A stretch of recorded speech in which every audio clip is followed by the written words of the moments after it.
Hey, Emmanuel Changon, bonjour. Good morning, sir. Alors, on est jeudi propre. Vraiment un petit commentaire avant. Ouais. On se rend compte que dans beaucoup de nos quartiers, tout le monde attend 11h pour ouvrir. Oui. Parce qu'on a dit qu'il faut ouvrir à 11h. Mais ce qu'ils ont oublié, c'est qu'en amont, on a dit qu'il faut travailler d'abord à assainir le quartier et ouvrir à 11h. Alors, regardez ces images, peut-être vous allez les diffuser pour qu'Emmanuel les voit en même temps aussi. Comment la vie en communauté continue d'être exprimée ailleurs. Et tel qu'elle était exprimée à l'époque où, dans les champs, on ne connaissait pas que c'est le champ de X et le champ de Y. On venait tous travailler le champ ensemble, on récoltait, puis on avait même un grenier commun. Aujourd'hui, tout cela a disparu, cette solidarité-là qu'il y avait entre les gens. Il suffit qu'on décide de recommencer. C'est pas oublié, c'est connu. Donc, il suffit qu'on décide. Et quand vous parlez de la ville propre, c'est le chef qui commence d'abord. C'est le chef, c'est-à-dire le gouverneur est avec sa machette, le préfet, le commandant de brigade, le commissaire de police, le chef du quartier, le chef du village. C'est eux qui vont et nous, on les suit. C'est comme ça que ça se passe. On a grandi dans tout ça. Je pense que à Bamenda, ça se passe encore. Je pense que ça se passe encore. Donc, c'est le chef lui-même qui tient les rênes. Oui, il est en botte, rain boot, avec la machette et on nettoie tous les rigoles, on nettoie les quartiers sales. D'accord. Et c'est cool. Hein? Mais c'est les chefs. Quand on a dit chef, c'est pas seulement chef de quartier, on parlait des autorités. En fonction de là où vous vivez, prenez les devants, d'accord? Quand vous voyez le matin, allez même cogner les portes. Quand on dit que le gouverneur qui a cogné, que ça fasse un peu peur. Ça fait, c'est beau quand même. Des fois, on n'a pas, on n'a jamais, des fois, on n'a même pas eu le temps de voir le gouverneur et d'être à côté de lui. Donc ça, c'est très inspirant. Une inspiration de savoir que bon, il va dire, ah, tiens la poubelle là ici, moi je tiens. C'est beau. C'est un moment où on revient à cette notion de nous sommes tous les mêmes. C'est-à-dire on revient, on a des fonctions différentes qui est basée sur les compétences différentes qu'on a.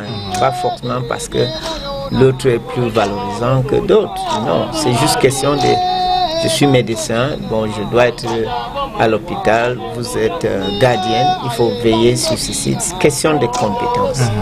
Si on regarde de cette façon, on est tous égaux. Et les opportunités comme ça où on peut avoir les partages dans la résolution des problèmes de base qui touchent la personne le plus ordinaire sur la rue. C'est le marchand de quelques vivres frais qui a besoin d'un quai propre, dans les côtés de la route propre, va voir quand même que tout le monde a participé pour donner. Lui aussi va avoir une certaine recul lorsqu'il faut jeter des choses, en sachant que quand même c'est une implication de tous. Et qu'il faut respecter cela et il faut s'y mettre aussi derrière.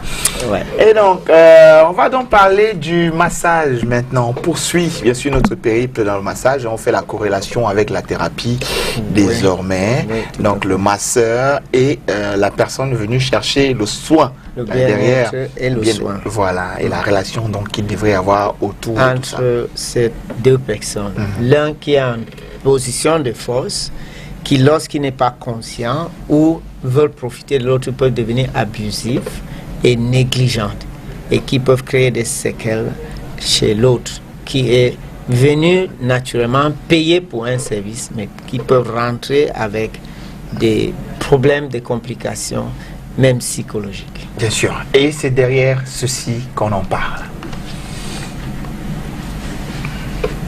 On the road to well-being, serenity and relaxation, to escape from the daily stress, a balance-oriented care where your body will be in fusion and perfect harmony with your mind and soul.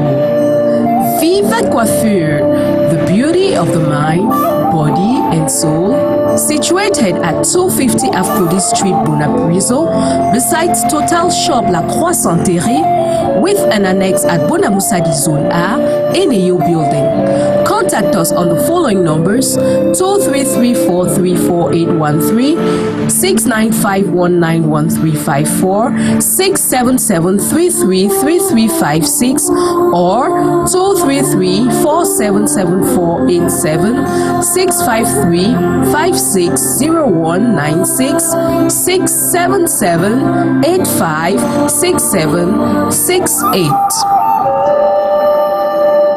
On the road to well-being. Alors, Emmanuel, Yes. le rapport donc thérapeutique qu'il y a entre le masseur ou la masseuse, et dans tous les cas celui qui applique le soin, et celui qui est venu chercher le soin, c'est-à-dire le client. Le client. Oui, nous avons ici 3 éléments qu'on aimerait partager aujourd'hui. Et nous avons la révélation dans l'entretien pré-massage, dans l'entretien pré-massage, qui sont des échanges nécessaires de cadrer et d'identifier le besoin du client avec précision et de cadrer le style de rapport qui va exister et l'approche thérapeutique qu'on doit adopter pour résoudre le problème du client. Il y a certains éléments qui tournent autour de révélation d'informations. Il y a le client qui révèle des informations sur sa vie personnelle. Et à partir de ces informations, on peut retrouver des éléments qui guident dans le diagnostic de ces problèmes réels et pour préparer un soin qui réponde de façon appropriée à ce besoin. Ces révélations demandent que le client parle de choses qui sont assez personnelles. Et donc, nous savons qu'on a demandé l'authenticité, la confiance et bien sûr le respect inconditionnel de l'autre comme des qualités de mériter qu'on nous révèle des informations personnelles et intimes. Mais il y a aussi une révélation de foi qui peuvent être la part des thérapeutes envers le client. Ici, il y a beaucoup de polémiques autour des différents groupes professionnels, différentes écoles thérapeutiques, que lorsqu'on parle de nous, ça peut aider la cliente ou le client nous fait confiance plus davantage. Mais nous sommes en train de dire que le centre thérapeutique, c'est le client. Donc, il s'agit d'elle. Les révélations faites par des professionnels sur eux-mêmes peuvent induire en erreur. Ils peuvent réorienter l'objectif de soins vers sa personne. Mais on se dit qu'il faut comprendre que certaines informations personnelles sur vous peuvent être de nature à inspirer le client dans le sens opposé. Imagine que la cliente a un problème avec son couple. Si vous avez aussi eu des problèmes avec son couple, votre exemple n'est pas forcément utile pour ce client. Mais le respect que le client a pour vous aura à l'amener dans la tendance de dire que si vous avez fait comme ça, vous que je respecte, peut-être je devais faire la même chose. Pourtant, il n'y a pas de rapport. Il y a quelque chose qui est important. Certains disent, bon, il faut qu'on révèle quand même un peu d'informations sur nous. Peut-être pourquoi, depuis combien de temps vous travaillez, quelles sont les formations que vous avez suivies, qu'est-ce qui vous a amené dans ces villes. Mais une chose est claire, que l'appétit vient en mangeant. Le client, c'est quelqu'un en position de faiblesse et peuvent se distraire à profiter de votre information. Et ce moment-là, vous allez vous sentir avec une ou un ami et en train de parler dans un cadre thérapeutique comme si vous étiez dans un cadre social. Et là, ce n'est plus prudent parce que ça ouvre la porte à beaucoup de dérives. Donc, on estime que l'information devait être strictement limitée et très professionnelle. Et comment limiter peut être limité? Je peux vous dire, peut-être votre année d'expérience, peut-être ce qui vous a amener dans ce métier, quelque chose vraiment qui lie à la qualité de soins que vous donnez et rien sur votre vie professionnelle. On va rester sur la pratique dans l'exercice de sa fonction en fait. Oui. Une cliente peut avoir des soucis personnels et vous parlez aussi de vos soucis. Ça va déséquilibrer la cliente parce qu'en principe, on devait parler des solutions à leurs soucis, pas à la nôtre.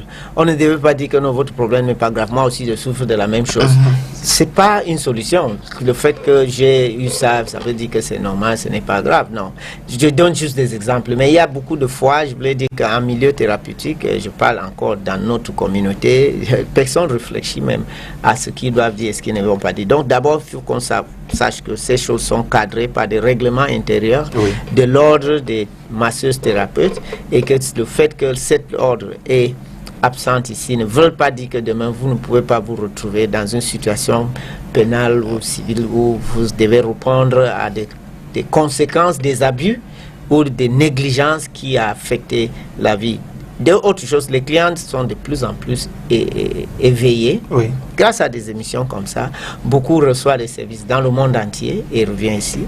Et les grandes villes du Cameroun sont des villes cosmopolites, donc vous devez quand même rester dans les règles universelles de ce qu'il faut créer comme environnement professionnel.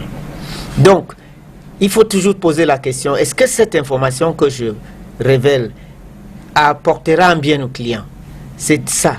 Il faut voir comment ça aide le client à retrouver son bonheur et la solution à sa préoccupation.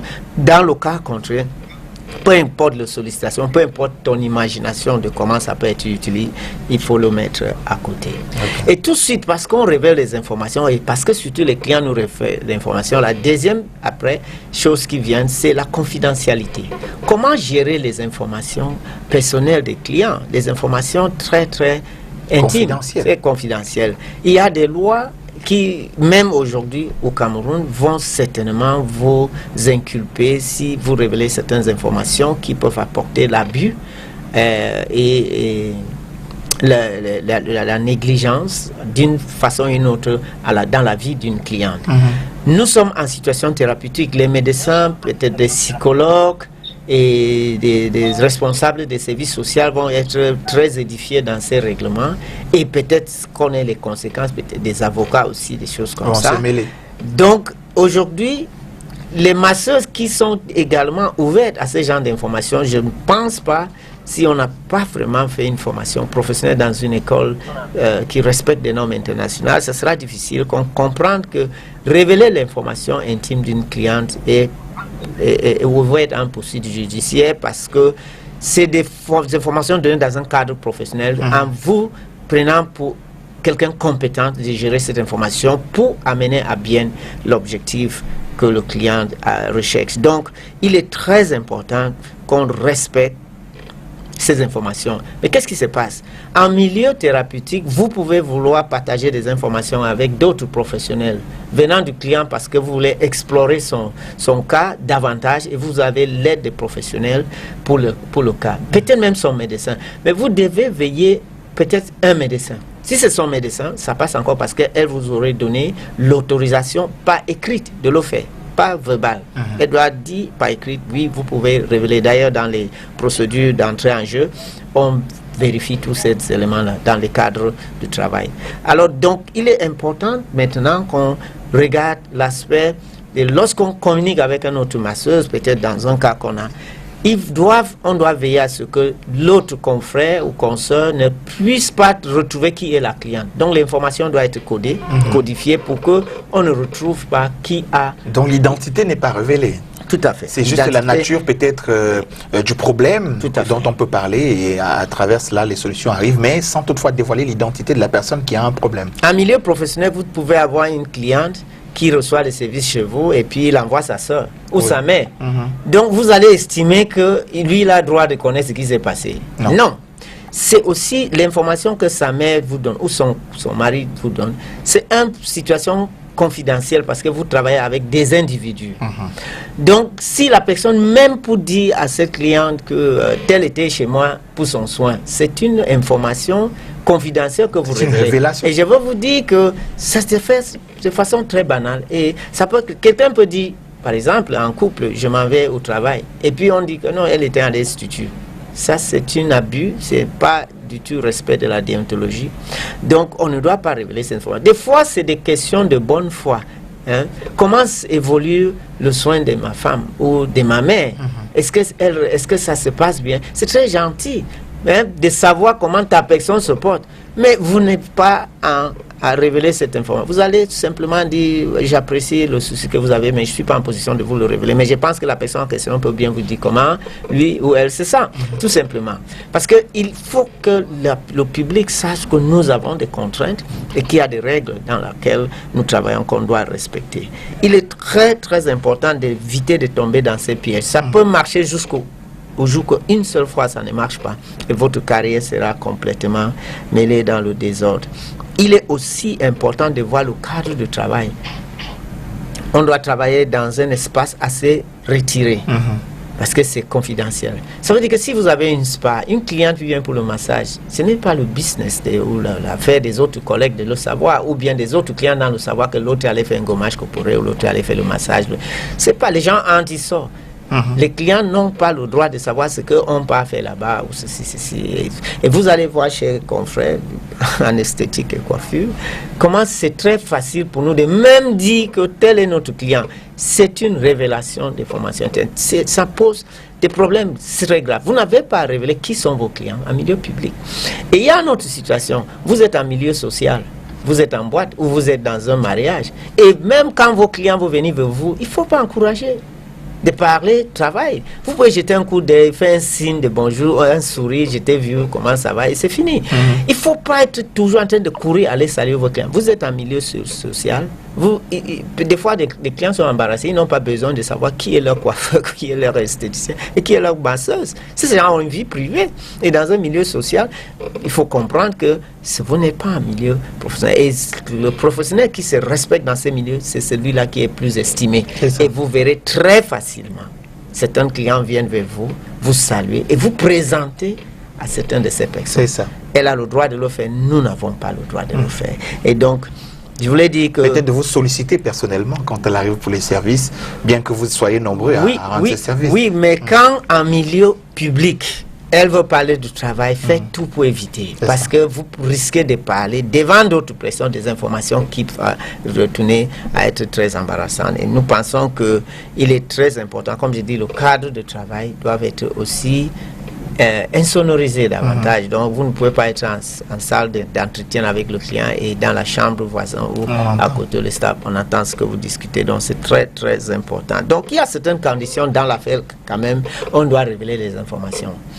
Nous détenons certaines informations assez sensibles de nos clients, mais il y a des situations dans lesquelles on est obligé par la loi de révéler cette information. Lesquelles par exemple? Le premier, si le client nous demande de le faire et pas écrite.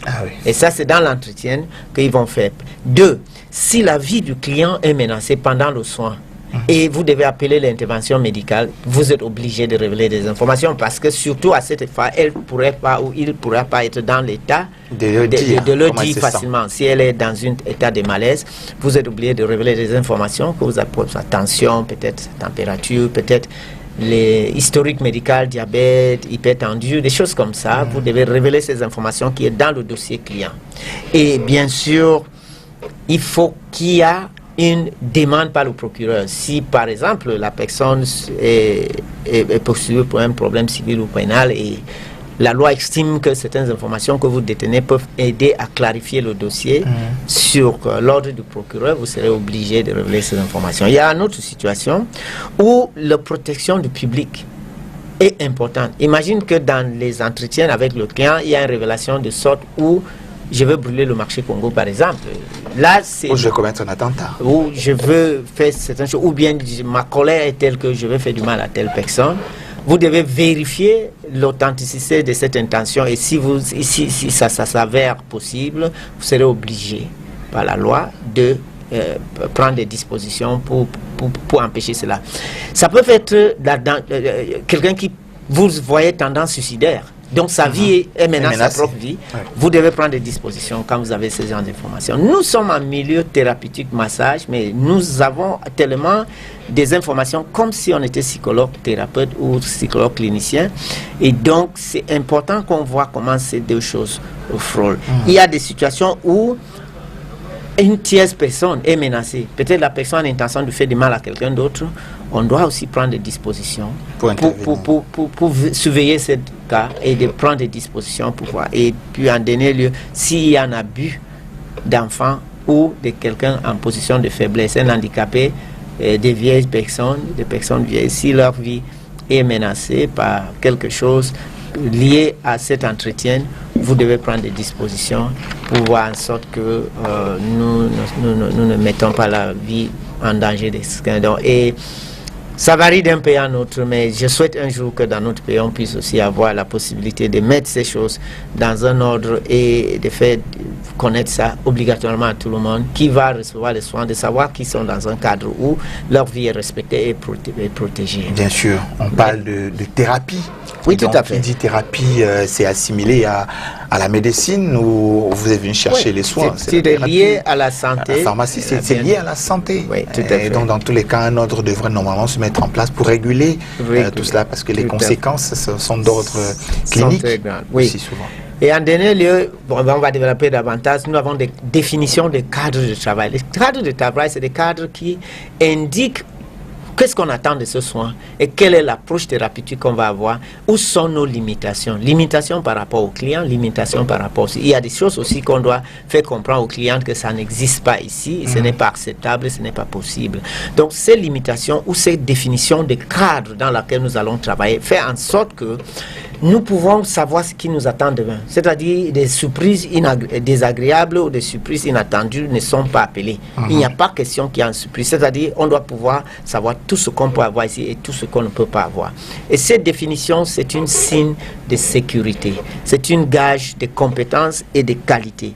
Ils reviennent encore sur des qualités empathiques, des qualités de jugement, acceptation sans condition. De l'autre, c'est aussi l'authenticité. Ces trois qualités clés très importantes. Donc prochainement, on va développer davantage le cadre, les différents cadres professionnels en fonction des cas où les limitations de l'un et l'autre est bien claire comme ça sur le chemin. Vous pouvez quand même voyager avec les yeux fermés en sachant que vous allez arriver à bon port sans problème. Et surtout que on passe par certains gestes qui peuvent souvent soulever certains sentiments et donc quand Emmanuel parle de limites, attention, et que la question de la sécurité intervient à ce moment-là, c'est que tout part justement des limites, que chacun ne franchit pas la borne. Ça devient très intéressant à ce moment-là. Et ne dites pas que vous êtes surpris, parce que si ça vous surprend, j'ai essayé de l'écouter entre les mots, c'est que vous n'avez pas mis les limites. Allez, il est quand même assez cru, on comprendra tout cela jeudi prochain sur cette émission, il sera 8h30. Oui, vous faites des petites séances de travail avec vos collègues ou alors vos employés. Allez sur notre page YouTube. Vous autorisez ça? Vous autorisez? Oui, bien sûr. Que cela soit diffusé dans les écoles? Oui, bien sûr. L'objectif, c'est ce que nous faisons ici. L'objectif, c'est d'amener tout le monde à travailler de la façon proche. Il s'agit de la santé publique de notre pays. Et tout ce qu'on peut faire pour cela, ce sera avec beaucoup de plaisir. Il n'y a plus besoin d'écrire. Il a été enregistré, c'est en vidéo, donc ce sera publié au cas où ils vous donnent le droit de l'utiliser pour pouvoir impacter davantage le professionnalisme chez vos collaborateurs. Allez, ce sera sur STV Cameroun, la page YouTube naturellement, et en direct le jeudi après 8h30. Bonne journée Emmanuel. Bon week-end à vous. Allez, bonne journée à vous aussi, amis téléspectateurs. Demain 7h, on sera encore des vôtres. Salut.